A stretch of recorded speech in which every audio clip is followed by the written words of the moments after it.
Thank you all for coming. My name is Jim Walker. I am chair of the Leadership Council of this great museum, and on behalf of the staff at the museum and on behalf of the Leadership Council, I want to welcome you for attending tonight and thank you for attending. This is the third, I believe, in a series of public programs that's surrounding this great blockbuster exhibition upstairs, Barberini Tapestries, Woven Monuments of Baroque Rome. And if you haven't had a chance, please go to the back table on the way out and pick up one of the programs that we have, little brochures about all the programs and events that surround this exhibition, and take a couple and share it with your friends. There's one coming up that I think I should mention in particular. There's going to be a international symposium hosted at this museum on November 16th and 17th, attended by scholars from various museums and universities and conservation labs from Belgium and the United States, all focused on Baroque tapestries in the Barberini Rome. So if you have a chance to attend that, I'm sure it would be very informative. And just to remind you as well that this exhibition is going to be hung until January 21st, so you have plenty of time to come see it again, and I urge you to come several times and see it because there's just such a wealth of material upstairs. Not just the tapestries themselves, which are spellbinding, but also the large amount of written material, particularly on the iPads, that I think Jamie Harper, the chief curator, has put together, all the annotations about the different aspects of the tapestries. And then there's a little side room with wonderful maps as well, which I invite you to attend. Well, it's my pleasure tonight to introduce our guest speaker, Nathalie Hester, who is Associate Professor of French and Italian in the Department of Romance Languages and Director of European Studies. Dr. Hester's areas of research include early modern travel writing, 17th century writing of women, and the early Italian reception of the European encounters of the Americas. Her current projects include a translation of the diplomatic letters of a French ambassadress to Spain in 1680, a book project on 17th century Italian epic poems about Christopher Columbus and Amerigo Vespucci. Dr. Hester has had the joy, she tells me, of living, working in Rome several times over the last 20 years and taking advantage of that vast amount of archival material in that eternal city, as well as numerous other pleasures of the city, I'm sure, as well. So tonight, her talk on reading, writing, and collecting in Baroque Rome. Please join me in welcoming Dr. Hester to the podium.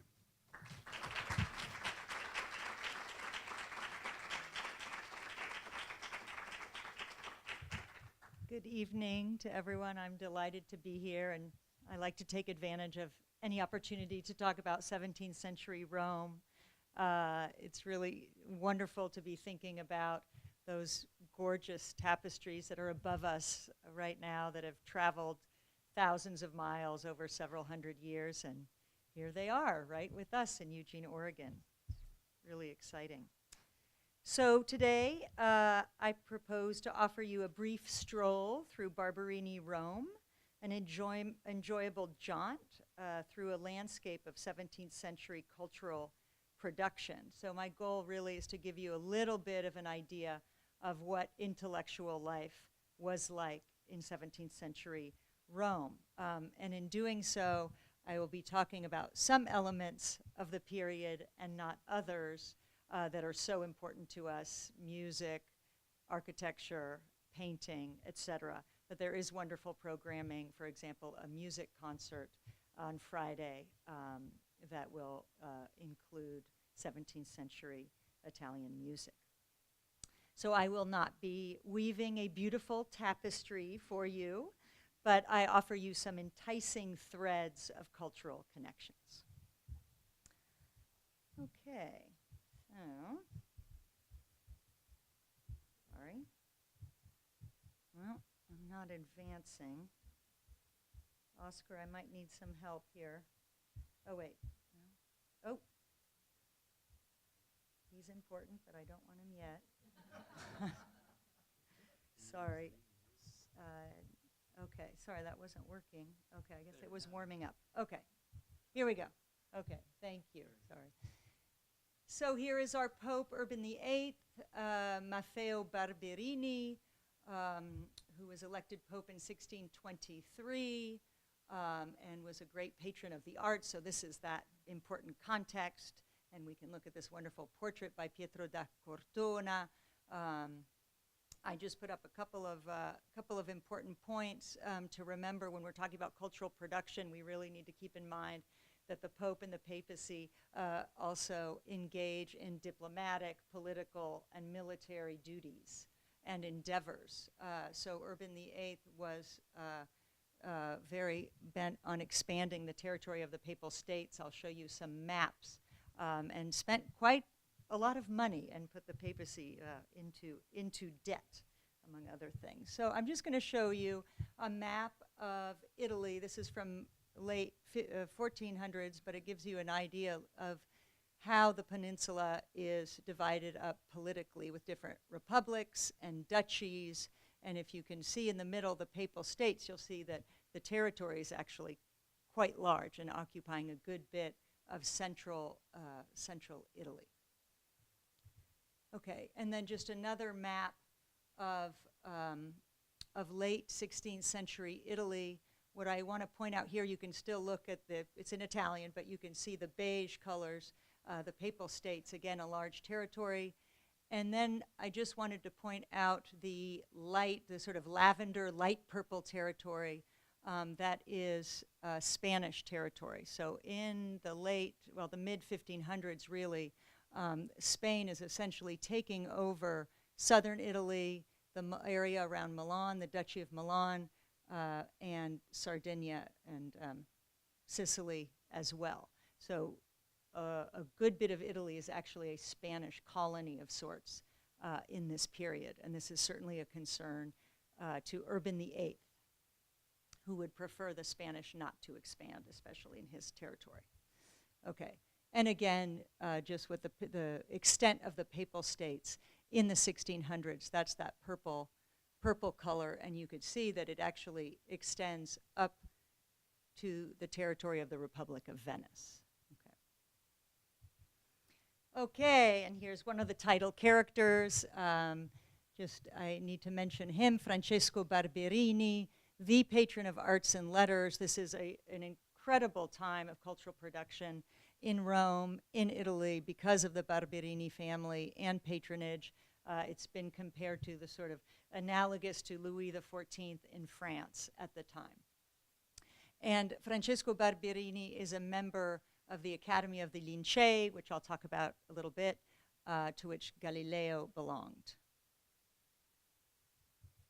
Okay, and that's the Palazzo Barberini. It is an art gallery today. And I don't know if you can see, but the crest of the Barberini family are the bees, and so you'll see the bee emblems in some of these images. Okay, let's talk a little bit about academies. This is important. So much of the intellectual culture of the 17th century in Italy happens in academies. This is where cultural activity takes place. The academies can be concern anything from music to science to literature. They have rituals, they have titles, they have mottos, they have emblems. It's really how the intellectual class is getting together and talking and discussing. And I just put out a number. 132 academies were founded in Rome. So over the course of the 17th century in Italy, we're talking about several hundred academies. And that's where that culture is, and the one that the Barberini family is plugged into. Okay, and I'm just going to read this quote by Mario Biagioli, who has a wonderful book on Galileo. The Roman academic scene was not so much a prince-controlled space as a kind of political showcase, featuring those who aimed at reaching the Holy See or at maintaining or developing strong ties to the present or future pope. Rome's cultural and patronage scene could be compared to a volcanic archipelago subjected to rapid cycles of change. Like islands that emerged and sank, the cardinals' courts, the Roman barons, and to a lesser extent the religious orders tried to establish themselves as centers of cultural activities and patronage. So we can think of a very active cultural scene where different academies, different groups are vying for this access to power. And what is different in Rome than in other city-states is that there's quite a bit of turnover, right? The popes and papal families and cardinals as well, as opposed to elsewhere in Italy. So there's a lot of movement, a lot of alliances, a lot of political and courtly maneuvering going on in Rome. Okay, some of these important cultural spaces. The Academy of the Lincei, the Lynx-Eyed, scientific academy founded in 1603 by Federico Cesi. Most of these founders of academies are members of aristocratic families, and certainly Cesi is part of an established nobility near Rome. The motto, take care of small things if you want to obtain the greatest results. So this is an academy that's trying out new scientific methods, especially empirical methods that we would associate with Galileo. And the symbols are the lynx and the eagle because of their sharp eyesight. Although I'm told that lynxes actually don't see that well, but that's another matter. Okay, and so Galileo becomes a member of the Lincei in 1611, and it's under the auspices of the Lincei that he publishes some of his works. Okay. Another really important cultural space to keep in mind is the Collegio Romano, which is the university for Jesuits and Jesuit education. And so the Collegio Romano is positioning itself within that culture of the academies, which tends to be more secular, as a center of learning. They have debates there. Galileo debated there and had participated in disputations there. But the Barberini family is very supportive, obviously, of the Collegio Romano. And I'm going to talk about, very briefly, about a very interesting German Jesuit, Athanasius Kircher, who was paid by Barberini to come to Rome and teach. So on the subject of collecting, one thing that's really interesting about Athanasius Kircher is that he established a museum of antiquities and curiosities. And for those of you who know this period, this is a popular thing to do at the time throughout Europe, right? So private citizens and also courts are collecting and arranging different kinds of objects and antiquities and are putting them on display. And Kircher's museum was very well known, and travelers to Rome from all around Europe, and there were many would come and visit. And it's a wonderful image there with we see some Egyptian objects to the right. Okay, so antiquities from zoology, clothing, optical machines as well. And the collection is now dispersed in other museums.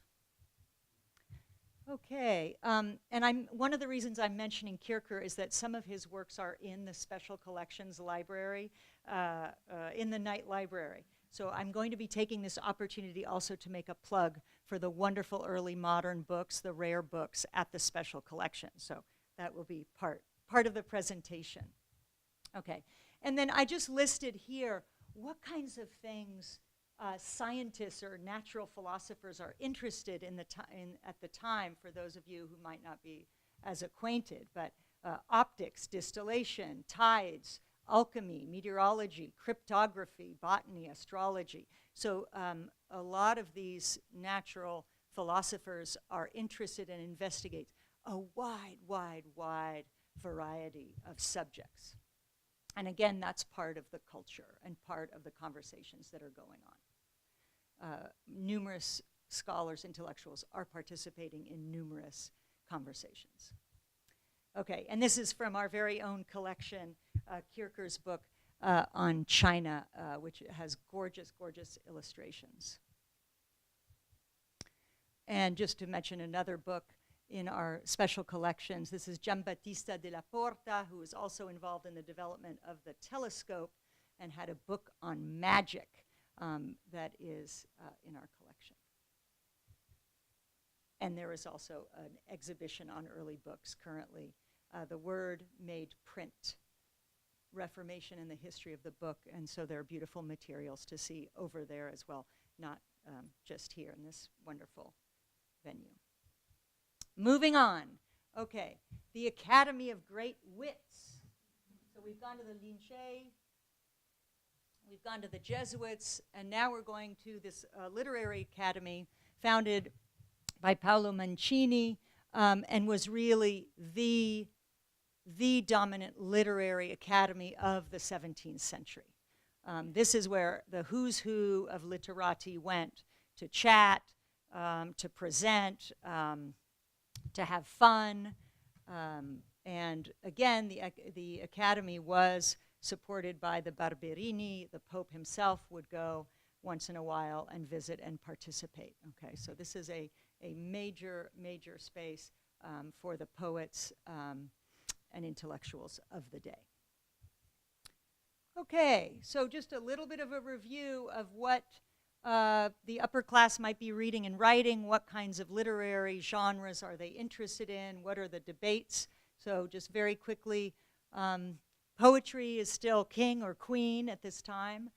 There are many literary debates about lyric poetry, what constitutes the best kind of poetry, and also epic poetry. So these are big debates. We have dozens of treatises and remarks being published, discourses being presented in the academies. This is a big, big topic. Letter writing is also very popular, letter collections being published. All kinds of discourses and treatises. I'll give you a couple of examples. And then theater, which is so important in early modern European culture and has different centers in different cities of Italy, but continues to be very, very important in Rome. And Gian Lorenzo Bernini, the architect and sculptor and artistic genius patronized by the Barberini, also writes comedies in Rome. Okay, so just very, very quickly as an example of a debate that goes on for a good 100 years concerning epic poem. These are the greatest early modern epic poets of Italy. Ludovico Ariosto, who wrote The Frenzy of Roland, chivalric romance, and Torquato Tasso, the author of Jerusalem Delivered. These were bestsellers. People loved them. They were the basis of operas, music, paintings, sculptures, you name it. Everyone who could read these, knew the episodes. These are long works.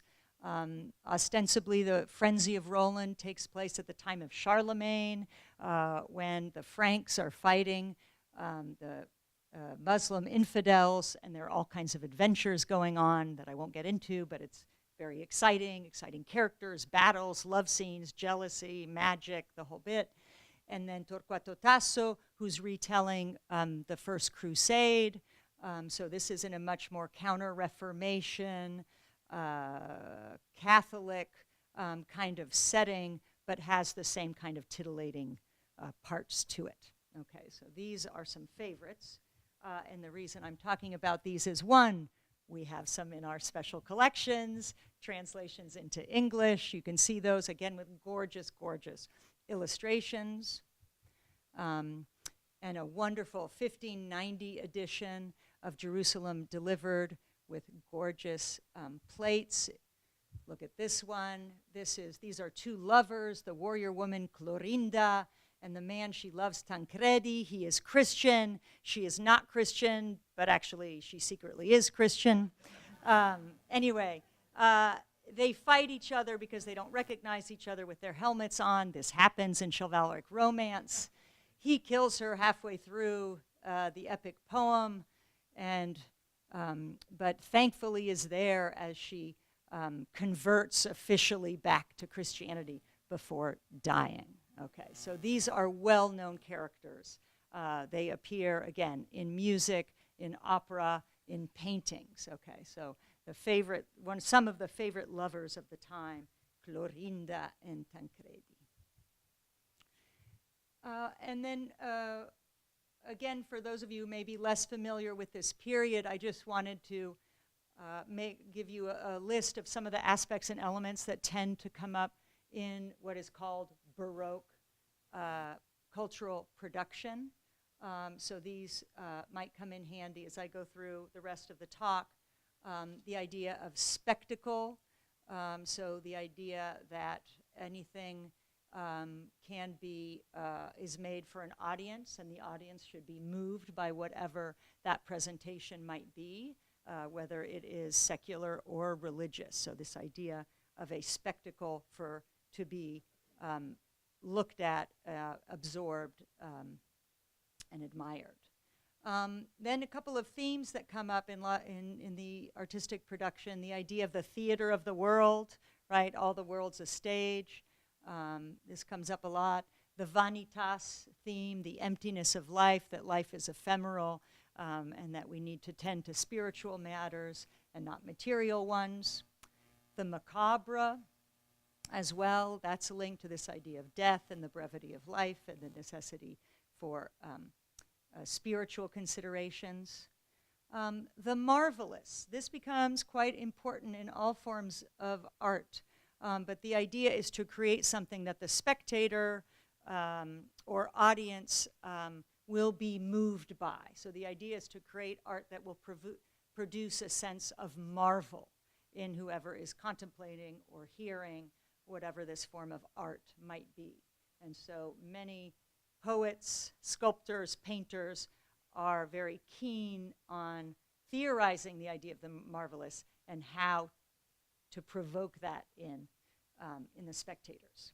In poetry, a lot of the discussions at this time are centered around the concetto or conceit, which is a kind of virtuosity of language, either poetic, metaphorical language, or wordplay that again will produce a kind of a marvel. And so I put down here virtuosity, hyperbole. Sometimes we get what we would call kind of an exaggerated mode or a flowery mode of expression. So those are just a few of those. And even though I'm really not going to talk about the visual arts, I had to at least mention one example of stunning Baroque sculpture. This again, Gian Lorenzo Bernini, the architect for the Barberini, and also a sculptor, a painter. And in the Galleria Borghese in Rome, there are two stunning sculptures by Bernini. This one, The Rape of Proserpina, and I think it beautifully illustrates those dynamic qualities of Baroque art, but also that emphasis on virtuosity. So this is the god of the underworld taking Proserpina down with him into the underworld, and I'm going to show you a detail. You know, it's so distracting that we forget that it's sort of a naughty angle because we're looking at the fingers pressing into the flesh of the thigh, right? And this is this example of virtuosity, where the sculptor is turning stone into something else, right? Almost changing the very medium, working against the qualities of the medium that he is working with, right? So that's that great virtuosity. The eye stops on that extraordinary detail, okay? So the sculptor is saying, look at this, I'm really good, right? Okay. And the spectator is aware of that relationship with the work of virtuosity and aware of that reaction, you know, of marvel. Okay, and then in that theme of the vanity and life, we get a lot of Baroque poems on clocks and time. This is also a time where clocks are being slowly technologically improved and are being incorporated into the poetry. So I wanted to just give you that example of a poem, a sonnet about clocks. This is a prose translation. Mobile ordigno di dentate rote. The moving engine with its toothed cogs tears up the day and divides it into hours. And on its case, in black letters, it has written for whoever can read it, We all die and are dying always. While the concave metal ticks, a funereal voice resounds in my heart, nor can fate be better signified than by the cruel tenor of its brazen voice. Because I never hope for rest or peace, this, seeming at once a drum and trumpet, always dares me to confront voracious age. And with those beats from which the metal resounds, one's pace towards fugitive death quickens, and it taps by the hour at the tomb to open. Right, so the clock is ticking, right, right. Well, so it's knocking at the tomb. Okay. And then just wanted to give you just two examples of the kind of treatises one could find in Italy at this time, although these authors are not working in Rome. So one is a sort of a typical title for this time. It is true that with the Counter-Reformation, we are talking about a time of, in many cases, a kind of absolutism, and a time where authors and scientists have to be very, very careful about what they say and what they publish, because the consequences can be deadly. And certainly they were for some, and could have been for Galileo. So this, on honest dissimulation, is a treatise on how it can be virtuous to dissimulate and to hide your game, right?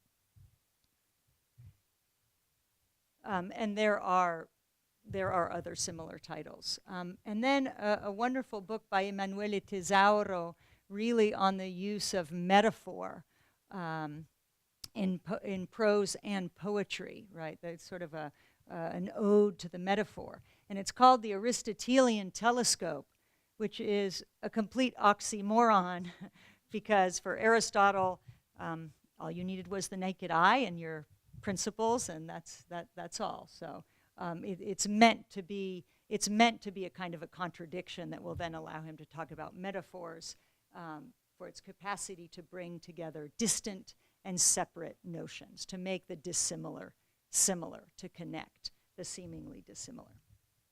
Okay. And then another brief example I wanted to mention is that of a Roman courtesan who was also a prolific writer, so we have women writing at the time, and who spent time in Rome and then went to Florence for quite a bit, and she was a writer, a performer, a musician, and also a playwright. So she was in Florence for much of her career, then got into a little bit of trouble. She wrote a comedy that was too plainly critiquing the Medici court and made her way rather quickly back to Rome, where she was protected and welcomed by the Barberini family. So again, I mention this also just to give an idea of how complex this society is. You have courtesans. Maffeo Barberini, the Pope, he was incredibly superstitious. He had his own astrologer, even though that was not allowed by the church. He wanted his horoscope done. Okay, so we have Margherita Costa, and I just have here a brief excerpt of a poem she wrote to Francesco Barberini upon her return to thank him for his protection and his patronage. And this is just as an example of that kind of encomiastic poetry that's quite grandiose. And I, who far from my paternal nest, I was away in Florence, nourished imprudently my wayward thought, and ever did bear buried deep in my breast dolor and care as my tormented lot. And the translator here does try to mimic a rhyme and a rhythm in the translation. Now through your grace my delights manifest, lighter than lightest zephyr in its weight, and I'm glad it's granted me to see my native land, Rome, wrought by your clemency. The stately Quirinal, this is the hill where the Barberini Palace is, I view again with majesty extending its great girth, and there in festivity the Vatican, so like the sun sparkling above the earth, the skyline gravid with its populated, I have a word missing, of sacred sites, Tarpeo, another area of Rome that gives forth to immortality trophies and martyrs where pagan gods and Caesars take no prize. Okay, and look at that one. This is just an example of the kinds of poems that get written that can be very gory sometimes. So this is about leg surgery. Okay, and moving on.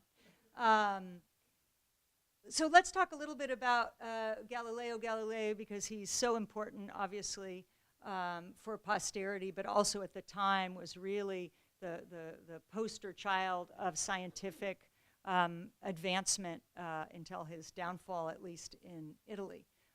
So he was part of the Linceo. He was a professor of math in Pisa and Padua. And like a good intellectual and academician of the time, he was a reader and participated in literary debates as well, as would be typical and expected. And, you know, all these great intellectuals were, of course, courtiers, right, and had to keep in favor with the important leaders and princes and popes of the time. So I have an excerpt here. So Galileo, and this is just from an old lira banknote. So we see the cathedral, the Duomo of Pisa. If you could see on that top one with the Tower of Pisa in the back, where Galileo dangled his strings and did his experiments there on speed, his physics experiments from the top of the tower. So he gets involved in this debate over whether Tasso has the best epic poem or Ariosto. And he weighs in, and he prefers Ariosto. Okay. It has always seemed to me, and seems, that this poet, Tasso, is indescribably stingy, poor, and wretched in his inventions, right? So he finds all this new sort of fantasy and sentimentality entirely unconvincing. By contrast, Ariosto is magnificent, rich, and admirable. And when I begin to consider the knights and their actions, along with other little stories in this poem, I feel, because there are a lot of plots and subplots, I feel as if I were entering the little private study of some little virtuoso who has taken pleasure in decorating it with things that have some strange quality, either because they are ancient or because they are rare or for some other reason. But in fact, they are just worthless little things, okay? So read in here the critique of the cabinet of curiosities, of this sort of natural science and antiquities collection of the kind that Kierkegaard eventually makes. This is before Kierkegaard's collection is assembled completely. Okay, he would have, so to speak, a petrified crab, a dried chameleon, a fly, and a spider in gelatin and a piece of amber, and some of those figures made of clay that are said to be found in the ancient tombs of Egypt. Similarly, where painting is concerned, he would have some little sketch by Baccio Bandinelli or Parmigianino and other similar bric-a-brac. So this is a nice stab at the Mannerist painters of Florence. Sorry, Baccio and Parmigianino. By contrast, when I enter the Furioso, so Ariosto's poem, I see opening before a wardrobe a great hall, a royal gallery adorned by 100 ancient statues, by the most famous sculptors, and with a great many complete history paintings, and the best ones by famous painters, and a great number of vessels, crystals, agates, lapis lazulis, and other jewels, and finally full of rare, valuable, marvelous, and wholly excellent things. So that's just to give you a little flavor also of Galileo's prose and his rhetoric. We can't separate the scientist from the writer in a way. These all go together. The way in which Galileo ingratiates himself to people of power, the way that he convinces or attempts to convince people in power of a new scientific movement happens through rhetoric, happens through writing. And he's admired for that. You absolutely cannot separate the two. He can't be convincing unless he's writing well. Okay, that's the culture. So just a few things about Galileo, and I'm not a scientist and not a historian of science, but I do want to mention this. one of his earlier works, I'm not mentioning all of his works, there are many, The Starry Message in 1610, and this is the first work that discusses what he's found with the telescope that he has not invented but tweaked in order to work quite well. And this is when he talks about getting a really good look at the moon, the first closer look at the moon, or one of the first closer looks at the moon, and also that he is able to see the moons of Jupiter. And he calls them the Medici moons. And this is published in Venice because he was teaching in Padua at the time. So that's where he would have found his publishers. And these are his own drawings of the moon. Okay. So this is the work that really catapults him into the big time. Because if a celestial body is bumpy and has craters, then a whole system could possibly crumble, because celestial bodies are supposed to be perfect, right, according to doctrine. Okay. So this is a very, very big moment, and the reactions are mixed in the beginning, as we can imagine. And then the experiments or the viewings get reproduced by others. Okay. Another important work I want to mention, because this happens under the auspices of the Barberini, the Essayer, the Saggiatore. This is a work in which Galileo is responding to the treatise of a Jesuit, Orazio Grassi, on comets, on the subject of comets, their orbits, how to measure them, what they're doing out in space. And he rips apart Grassi quite well, and again is talking about a mode of investigating astronomical phenomenon. Okay, so it's interesting because while this is going to press, Maffeo Barberini is elected pope, and then the nephew, Francesco Barberini, the papal nephew, becomes a member of the Lincei. So this is sort of that first Galileo work that comes out under that triangulation of the Lincei, new science or new scientific method, and then Barberini patronage. And you can see this is published in Rome, and I don't know if you can see, but again, we have the crest of the Barberini family with the 3 B's on the top. So this is saying this is condoned by the Barberini family. Okay, and Pope Urban VIII loved this text, and someone at his court wrote to Galileo that he loved to have the book read to him at meals, and his favorite anecdote was the fable of sound, and we'll look a little bit at that. And it has to do, again, with that explanation of the scientific method, which is explaining or investigating different reasons or causes for certain effects. And in this case, what different conditions produce sound, right? An instrument, flapping of wings, wind through leaves, et cetera, et cetera. Okay. And I'm not going the right way here. Uh-oh. Okay. I don't seem to have that that quote. I'm sorry. I'll have to paraphrase it for you. But it's there's a figure of a man who's the curious proto-scientist, and he's looking, again, investigating how sound is created, picks up a cicada, and is trying to figure out where that sound is coming from. It's not the rubbing of the wings, it's not coming out of its mouth, ends up putting kind of a stick through it and killing the cicada. And Maffeo Barberini enjoyed this tale because it meant that in that investigation of different causes, we need to also acknowledge there are some things we don't know yet, right? The limits also. Okay.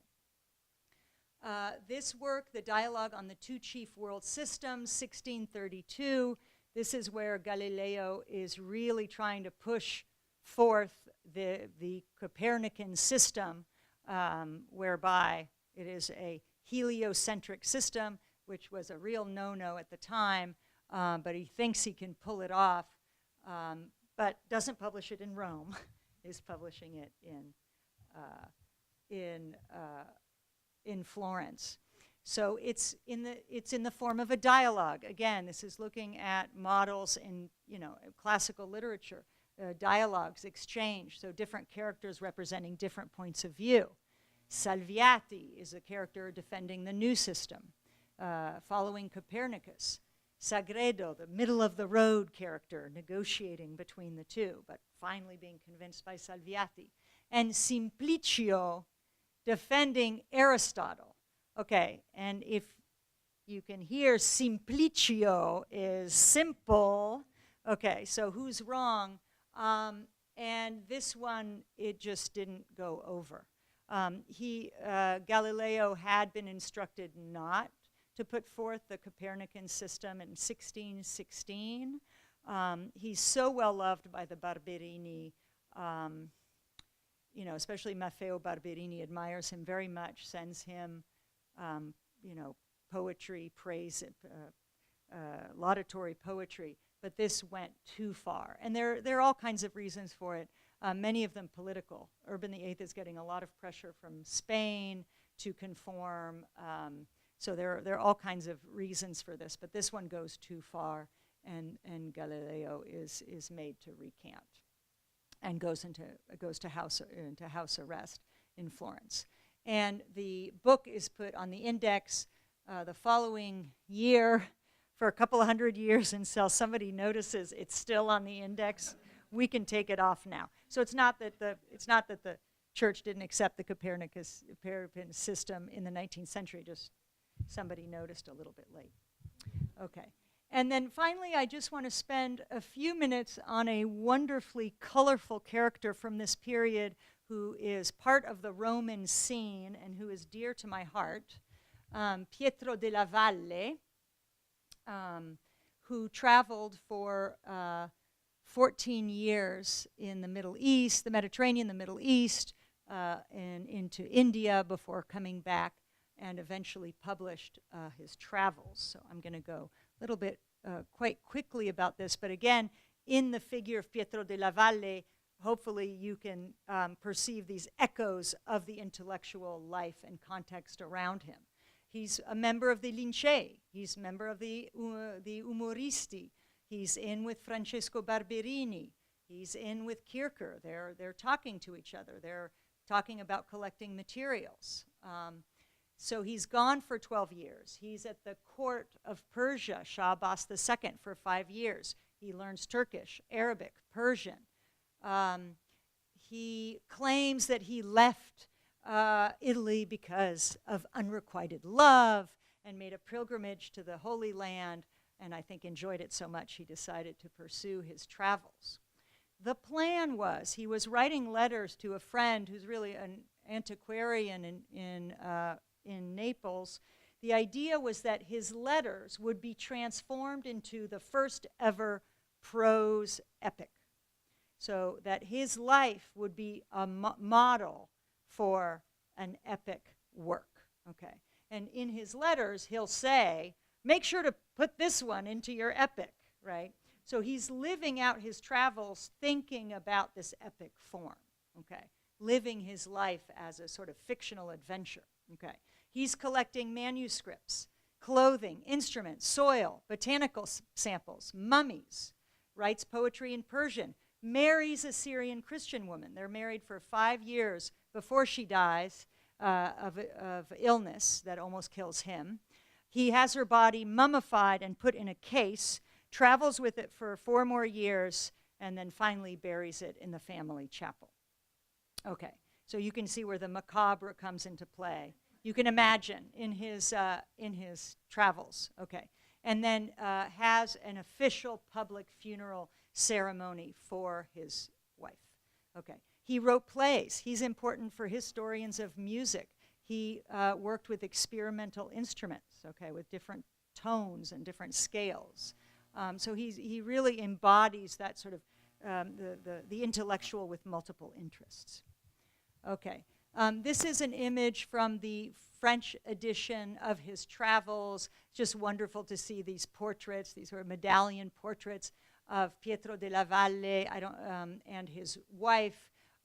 who is meant to be wearing a kind of exotic Eastern dress, and you can see she has a sword because he says she carries a short sword with her wherever she goes. So he's very clearly in his travels portraying her as a warrior woman. Okay, so she could go to battle if she wanted to. And a little bit of closer look at this, which is wonderful. He's got this earring and kind of a goatee. And okay, and then again, the introduction to the French translation says, we could in some sense compare him, de la Valle, to Tancredi, just as we could compare her, his wife, to Clorinda, of whom Tasso has sung such marvels in his beautiful verses. Okay, and then it gets a little bit more Catholic towards the end, but both of them were happier than this famous warrior and this brave Amazon, meaning they were happier than Clorinda and Tancredi because they actually got to marry. And from the letters we gather, their relationship was a very good one. Having lived together for 4 years, almost 5, under the pleasant yoke of marriage that was as honorable as it was legitimate, and even though they had no children, it was okay. And then later he married his adopted niece. That's another story. Okay, so, but again, this idea that this is exactly what Pietro della Valle wanted. He wanted to be epic, right? And so the fact that the culture has picked up on the fact that he's a sort of living a parallel life to Tancredi and Clorinda in his travels and ready for battle if necessary, that would be exactly what he would have wanted. That fits right into that culture. What stories are exciting, what people want to read. Okay, and then one of my favorite quotes, he does go down and collect mummies himself, goes down into a burial ground, and there's this wonderful passage where he's looking at this collection of mummies, and he says the bodies were not arranged in any order, they were buried in the sand, and they lay wrapped up one above the other, just like macaroni and cheese. Their little history of Italian cooking, it does go back at least to the 1600s. So he would collect and then send things back as he moved along, and 2 of these mummies are in the museum in Dresden, in Germany. They ended up there. So here's some beautiful kind of funeral paintings that would have been on the casket around the mummies. So with a man and then a woman. So they're quite beautiful. Okay. Another interesting point about Della Valle, so he has that interest in different topics. When his wife died, he also fell ill. He was in Persia and is tended to and healed by a doctor in the city of Lar, and befriends an astronomer. And he wants to write to this astronomer and tell him what the conversation is back in Italy and in Europe. So he writes this treatise in Persian about Tycho Brahe's, the Dutch astronomer's cosmology, as was explained to him by a Jesuit at the time, whom he met during his travels. Okay, so it's a very interesting thing because for Tycho Brahe, the sun is the center of the universe because all the stars rotate around it, but the sun rotates around the Earth, like different orbits. So I just wanted to show you this, again, to show that kind of variety of interest. I mean, De la Valle is extraordinary. His kind of cultural competencies, linguistic competencies. So there's a copy of this treatise that he sent. He made a copy for himself. It's in the Vatican. And we have on the left the Brachian system. You see the stars orbiting around the sun. That's the little face in the middle. And then the translation into Persian. And then also the path of comets that are going around the sun. And De la Valle was not well versed in mathematics and all of that, but very, very interested in it. Okay, and then just a couple of quotes, and then I will end the presentation, just to give you an example of the kind of attitude that De la Valle embodies. One, the sheer excitement of traveling and encountering people of different cultures. He loves it. He loves learning the languages. He loves dressing up in different garb according to where he is, and he gets so excited. He is traveling from Cairo to Gaza on a caravan, and what he recounts is that excitement of travel. Travel was never without great pleasure, okay, but it was also difficult and painful, because there was never a lack of conversation and amusement. There was a buffoon, ugly, hunchback, and half-crippled, who, to the sound of certain Moorish drums accompanied by similar music, he's attentive to music, was almost always dancing and singing in the local manner in the front of the baskets of certain Jewish women who were civil and attractive, for whose pleasure he would come. We also had a wandering maiden. We called her the little one because she was small and young. Although a Muslim, you have these disclaimers. She was going to Jerusalem, right, a good pilgrim, along with her elderly parents. And it's the duty of gentlemen to watch over maidens, so we watched over her and had great, honest conversation. There were Greek nuns from Crete, imagine this group, right, who were a bit aged but very dynamic. And then there was a very entertaining black Moorish woman of great wit who diverted the whole group, and she was being escorted by a Turk. I don't know if he was her lover or husband, but he was quite a simpleton, which was part of the fun because she knew him and knew well how to keep him in his place when necessary. So it's sort of this image of a traveling circus and this excitement about that. That openness, right? Even in an age of the Counter-Reformation, which is a very difficult time, if you wanted to speak openly, there is that excitement and a kind of an openness. And then just a last quote, when he's in Persia, he's been there for a while, and he misses his academic culture. He's missing the Umoristi. And he writes to Schipano about this. And he says, how sweet it is to vent by writing when it cannot be done by speaking. How bitter, now that I feel it, is the absence, not just of a scholar of sacred and profane letters with whom to consult about doubts that arise, and not just the absence of a man learned in history and antiquities and other refined studies with whom to learn and have an enjoyable exchange, but what's worse, the absence even of a suffering poet with whom, in order to enjoy oneself on occasion, one can whisper a few pleasurable words. So that's sort of the embodiment right there of the activities of an intellectual and an academic, from the scientific, the antiquarian, but poetry still at the center of that culture, the importance of poetry.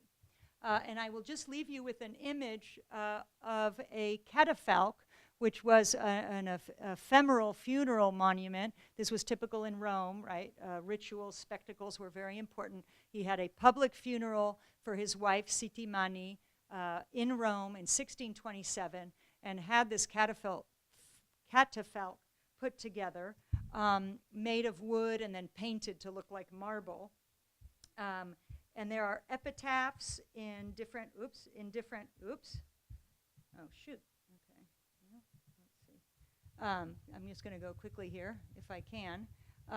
But there is language in different epitaphs in 12 different languages from the East and the West, and I'm not good enough to make this happen, so we're gonna just end with our picture of Barberini. But again, this idea that Della Valle brings into Rome the myth of this Eastern wife and the openness, linguistic and cultural, that has to do with learning and the desire for knowledge about the world and also about the heavens. And I'll stop there. Thank you.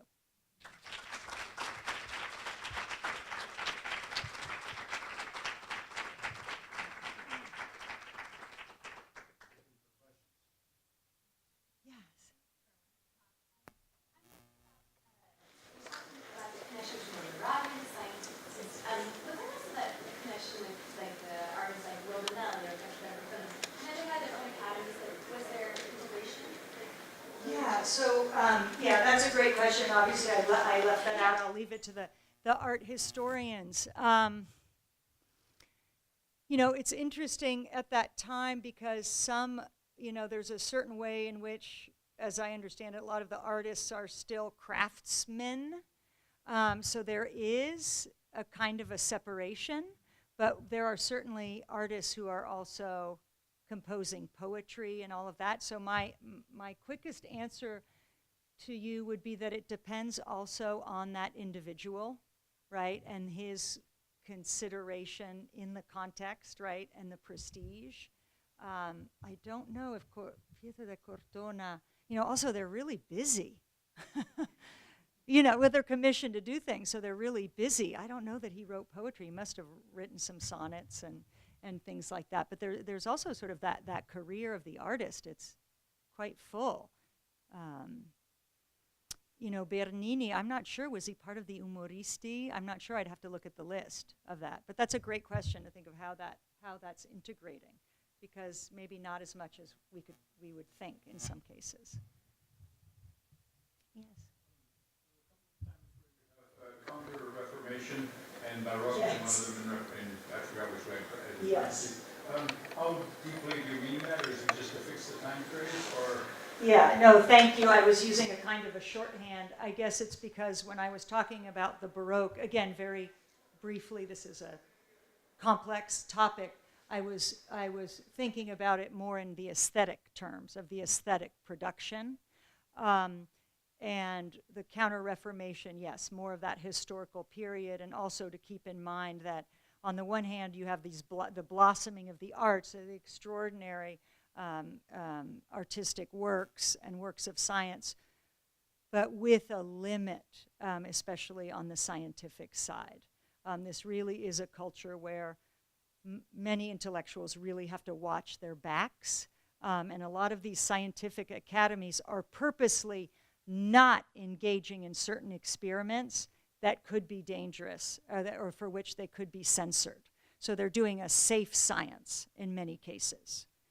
We'll do how sound travels, or tides, but in a way that I don't have to talk about the fact that maybe it is a Copernican system. So thanks for that question. Yeah. How did Della Valle's travels and published accounts affect foreign relations between Italy and Rome? Oh, that's a great question. Because one of the things that Della Valle wanted to do is because the Persians were the enemies of the Turks, right? The enemy of the enemy is my friend.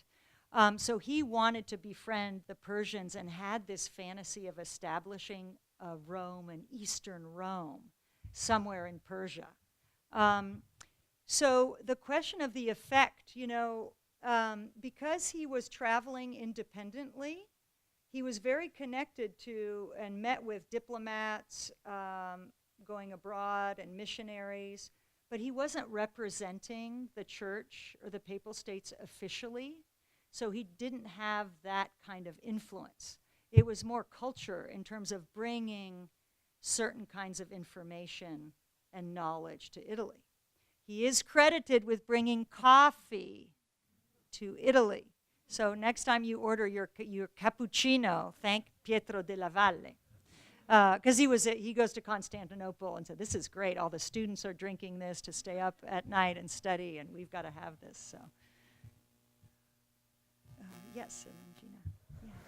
This is probably beyond the scope of your talk, but nevertheless, you did mention it in passing, and that was Venice in the sort of far northwest corner. And if you could say just a few words about the place of Venice and its relationship with the Barberini court and the Papal States this time, it would be interesting. Yeah, so I'll just mention a couple things. There's so much to say. So one, that Venice and the Papal States are not getting along because Venice is watching very closely at the Papal States and the encroachment on the territory. And you saw the Republic of Venice, the territory is quite large on the terra firma. The Pope excommunicates Venice in the early 1600s. There's a big to-do about that because Venice doesn't want Roman inquisitors doing its business. Thank you very much. They say, we'll appoint our own people. So there are political issues as well. What's really interesting about Venice that I didn't have time for, and I wish I did, because it is in general freer of the grasp of the church. The intellectual production there is very interesting. It has a libertine academy at this time, the Incogniti, and they're publishing all kinds of wild things and critique of the church and, I mean, really extraordinary texts. And women are writing there too, as well. So we have these proto-feminist texts. So it's really, really exciting in terms of the big and bold literature, novels, anti-church, all kinds of things. So it's very, very exciting for the literary production. Gina. A little bit about Della Valle's reception or disappearance in later centuries, because truly I had never heard of him before I met you, despite having read pretty widely and wildly in Italian Baroque writers. Yeah, so I need to confess here that while some of you might think, oh, she's mentioning all these authors that are really well known for, you know, scholars of literature, and they're really not. The Italian literary tradition does not like the Baroque, does not like Baroque literary, you know, it's sort of the ugly stepsister of Italian literature. So there's a canonical issue where the Italian culture has put to the side 17th century literary production and really favored, you know, music, the arts, drama, you know, visual arts, etc., sculpture, architecture as well. Della Valle, I mean, these works, multiple editions, translations into many European languages, you know, Dutch, German, English, all of that. So there's sort of pockets of it gets published in France over the 17th century and beginning of 18th century. So there is an important reception. He was known in his time, and unfortunately, no longer. There are pockets of interest, you know. Exactly. And he would be so happy to know that, like a Della Valle reality show. He would be very happy in his grave. Absolutely. It's such a fascinating character. He wrote so much. He left so much behind. There's really so much to dig up. I could only give a little flavor.